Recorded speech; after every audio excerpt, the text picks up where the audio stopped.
Dalawa kritikal, 10 ang sugatan sa karambola ng mga sasakyan sa Laguna. Naritong newscoop ni Arman Cambe.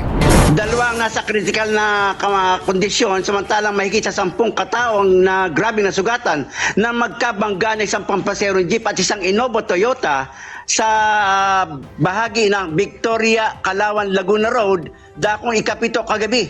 Mismong ako, Kuya Drew, ang nakasaksi sa nangyaring banggaan nang magpilit umovertake ang jeep sa isang motorsiklo. Sa hindi inaasahan, nahagip ng linya ng jeep ang papasalubong na Toyota dahilan para maggulong-gulong o magkabangga ng dalawa at nagtalsikan ang mga paserong sakay ng Innova at ng pampaserong jeep. Naipit pa isang lalaki ng jeep nang tumawid ito.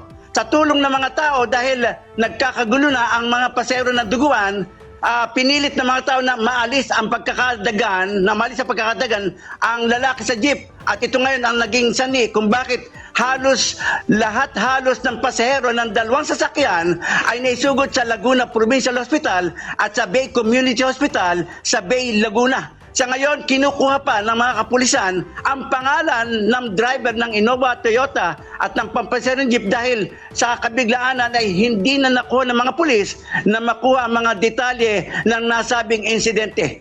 Aking pang papalap kay Drew ang naturang insidente kung meron na disgrasya o meron binawian ng buhay sa mga nasabing pasahero ng dalawang sasakyan. Arman Cambe mula Calabarzon, nag-ulat para sa Impila, may todo lakas. DWIZ nagbabalita ng tama, naglilingkod ng tama.